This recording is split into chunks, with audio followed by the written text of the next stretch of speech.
তিনি এসেছেন অন্ধের দেশে আয়না বিক্রি করতে। সারা বিশ্ব তার মূল্য বুঝলেও বুঝল না, শুধু হতভাগা বাঙালি। প্রফেসর মোহাম্মদ ইউনুসের জীবনে পড়ানো হচ্ছে কানাডা, ইতালি আর জাপানের বিদ্যালয়।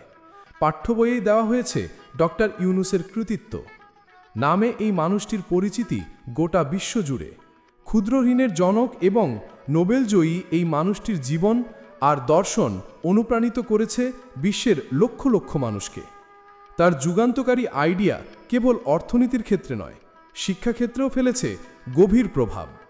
বিশ্বের উন্নত দেশগুলো যখন তার শিক্ষাটুকু লোভে নিয়ে তাদের ভবিষ্যৎ প্রজন্মকে অনুপ্রাণিত করছে, তখন নিজ দেশে তিনি হচ্ছেন অবহেলা আর সমালোচনার শিকার।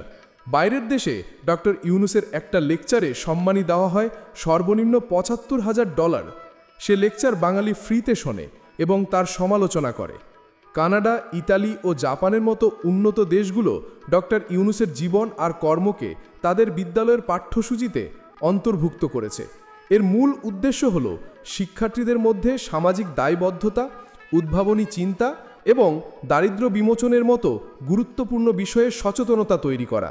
যেমন জাপানের ইউনুসের জীবনী নিয়ে কমিক বই বা মাঙ্গা প্রকাশিত হয়েছে, যা তরুণ প্রজন্মের কাছে অত্যন্ত জনপ্রিয়। এই মাঙ্গার মাধ্যমে জাপানি শিশুরা সহজেই বুঝতে পারবে কিভাবে একজন মানুষ একক প্রচেষ্টায় একটি দেশের দরিদ্র জনগোষ্ঠীর ভাগ্য পরিবর্তনে গুরুত্বপূর্ণ ভূমিকা রাখতে পারেন। ইতালি স্কুলগুলোতেও তার প্রতিষ্ঠিত গ্রামীণ ব্যাংকের মডেল এবং সামাজিক ব্যবসার ধারণা নিয়ে আলোচনা করা হয়, যা শিক্ষার্থীদের প্রথাগত ব্যবসার বাইরেও মানব কল্যাণমুখী ব্যবসার প্রতি আগ্রহী করে তোলে। কানাডার বিভিন্ন শিক্ষা প্রতিষ্ঠানে তার কাজকে কেস স্টাডি হিসাবে পড়ানো হয়, যা সামাজিক উদ্যোক্তা তৈরিতে ভূমিকা রাখে। কানাডার ৭ম শ্রেণীর ইংরেজি পাঠ্য বইতে প্রফেসর ইউনুস ও গ্রামীণ ব্যাংকের কাহিনী অন্তর্ভুক্ত হয়েছে। বইটিতে তুলে ধরা হয়েছে কিভাবে প্রফেসর ইউনুস বাংলাদেশের একটি দরিদ্র গ্রামে যান এবং সেখানে এক মহিলার সাক্ষাৎ পান, যিনি বাঁশের মোড়া তৈরি করতেন। কিন্তু বাঁশের উচ্চ দাম ও গ্রামের মহাজনদের উচ্চ সুদের কারণে আর্থিকভাবে হিমশিম খাচ্ছিলেন ওই নারী।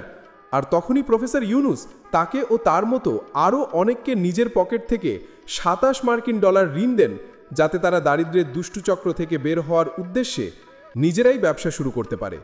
এই কাহিনীর মূল উদ্দেশ্য ক্ষুদ্র ঋণের ধারণা কিভাবে শুরু হয় এবং এটি কিভাবে বহু মানুষের জীবনে ইতিবাচক পরিবর্তন এনেছে তা নিয়ে শিক্ষা দেওয়া। গ্রামীণ ব্যাংক ও ক্ষুদ্র ঋণ কীভাবে সমাজের দারিদ্র্য দূর করতে এবং একটি অর্থনৈতিকভাবে শক্তিশালী জাতি গড়ে তুলতে পারে, বইয়ের কাহিনীতে সেটাই তুলে ধরা হয়েছে। ডক্টর ইউনুস স্থান পেয়েছেন ইতালির ৮ম শ্রেণীর বইও। বইটিতে ডক্টর ইউনুসকে বাংলাদেশি একজন অর্থনীতিবিদ হিসেবে উল্লেখ করা হয়েছে। তার বিষয়ে বিস্তারিত তথ্য স্থান পেয়েছে। সেখানে বিভিন্ন আন্তর্জাতিক সংস্থা, বিশ্ববিদ্যালয় এবং সম্মেলনে বক্তব্য রাখার জন্য ব্যাপক চাহিদা রয়েছে। তার প্রতি বক্তব্য বা ভাষণের জন্য উল্লেখযোগ্য পরিমাণ সম্মানী পান ডক্টর মোহাম্মদ ইউনুস। এই অঙ্কটি কয়েক হাজার থেকে শুরু করে কয়েক লক্ষ ডলার পর্যন্ত হতে পারে, যা নির্ভর করে আয়োজক সংস্থা, অনুষ্ঠানের গুরুত্ব এবং বক্তব্যের সময়কাল।